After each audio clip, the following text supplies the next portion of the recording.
Martin Lewis is known as a level-headed money-saving expert, but when it came to changes to energy prices, he's lost his cool. So he tweeted, "I'd like to formally apologise to the Ofgem staff for losing my rag in a background briefing just now and saying its changes are a, quote, disgrace that sells consumers down the river, unquote. I should have behaved better. My eye as institutional, not individual. It was inappropriate." Now, this is, I think, what is known as a backhanded apology. Formally, he's saying sorry for having been rude to bosses at Britain's energy regulator. In practice, the real significance is to let his 1.5 million followers know what he actually thinks of Ofgem. So what is the row about? Well, Ofgem has announced it's going to review their energy price cap more frequently, moving from changes every 6 months to changes every 3. According to Ofgem's PR, this is because the energy suppliers want to be able to pass any drops in fuel prices on to consumers as quickly as possible. In reality, it just means we'll all get price rises sooner. That's the direction of travel. But that wasn't all that annoyed the money-saving expert. He explained to James O'Brien the problem with what's called the Price Stabilisation Fund. And then we get to the market stabilisation charge. Now, what the proposal for this charge was, that we vehemently objected to at the time, is if wholesale prices drop by more than 30%, if you were to switch to a new firm away from a price cap, so these aren't people who've agreed to lock in, these are absolutely everybody on the market, the new firm would have to pay the old supplier 75% of the hedging difference. Now, that was pretty bad. But then today they announced they're changing it. I thought, good. It's no longer it has to be 30% below. It now only has to be 10% below for this to kick into effect. It's no longer they have to give them 75% of the difference. They have to give them 85% of the difference, pretty much all of it. And this was to prevent consumers from the effects of harmful competition. By harmful competition, they mean cheaper prices. To prevent consumers suffering from the ill effects of having cheaper prices. What that announcement does is effectively curtail any hope that if wholesale prices drop, firms will be able to offer cheaper deals for consumers who are able to switch. I was absolutely flabbergasted. Martin Lewis was clearly riled up there, but I have to admit, looking through this today, the policy is quite confusing.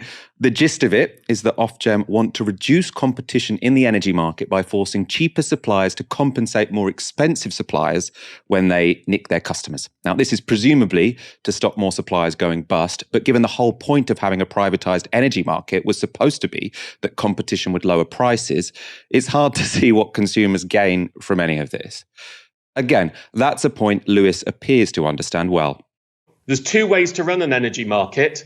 You either embrace competition or you nationalise or you regulate prices. I'm pretty agnostic as to which way we do it. Right. But if we're going to try and have a system as we do, which is based on competition, we've just had our regulator who's charged with helping consumers in competition effectively kibosh any hope of cheaper prices. What they haven't done is look at the standing charge that they've inflated. That means people who try and cut their bills by reducing usage only have a minimal effect. They haven't lowered the prepaid customers, the poorest in the country, their price cap to be the same as everyone else. They haven't lowered the charges for those who pay by monthly bills, which are the most expensive and include many elderly people, to be the same as direct debit. It is an absolutely flabbergasting. Now, I was wrong to swear at them in a meeting and to call them a disgrace, because that was unprofessional when talking with individuals. But institutionally, it is a disgrace.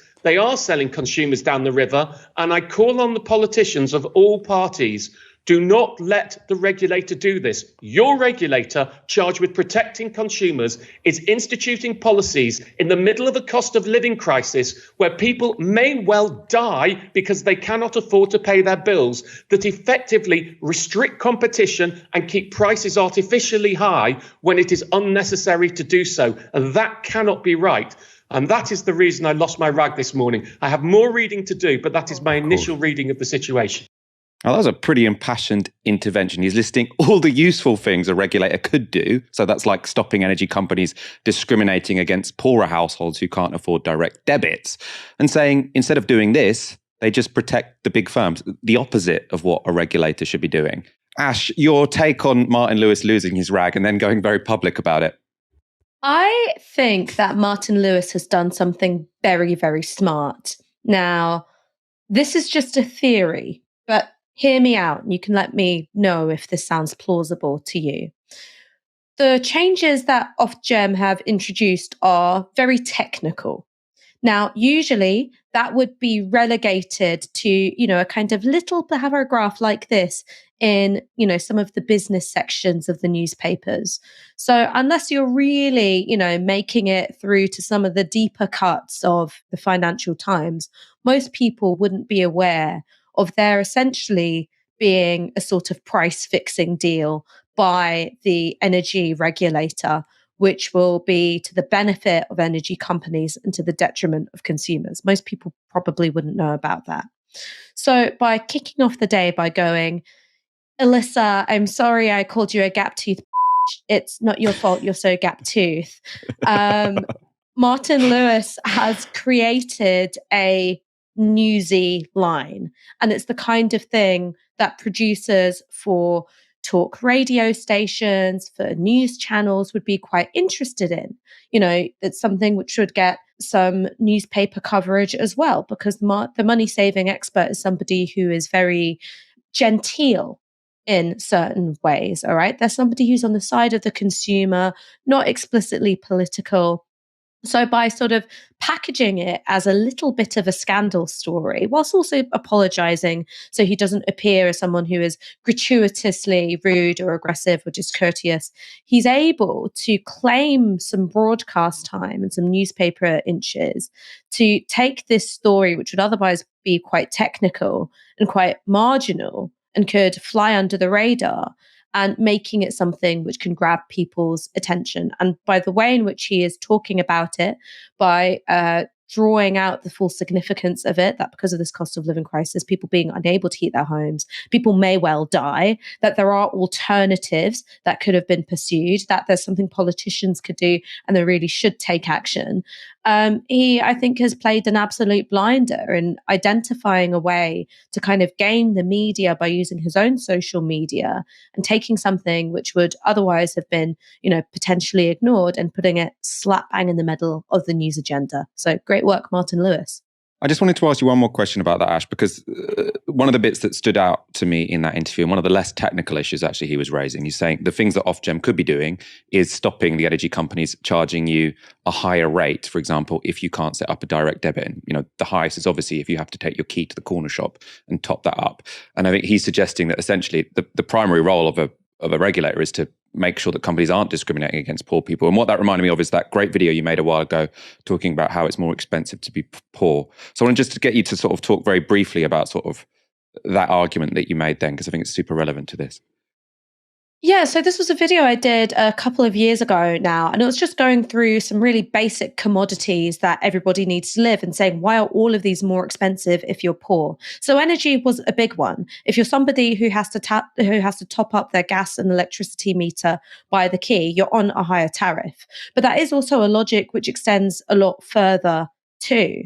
So if you're somebody who can't afford to buy a house, the money that you're paying to your landlord in rent is more quite often than you would pay for the same property in the form of a mortgage. And this is how poverty traps get set up, which is if you create a sort of two-tier system where things cost one amount if you've got a degree of capital to hand, but they're going to cost another amount and a more punishing amount if you don't have that capital to hand, you're keeping people in that position of immiseration, of vulnerability. They're exploitable within the labor market.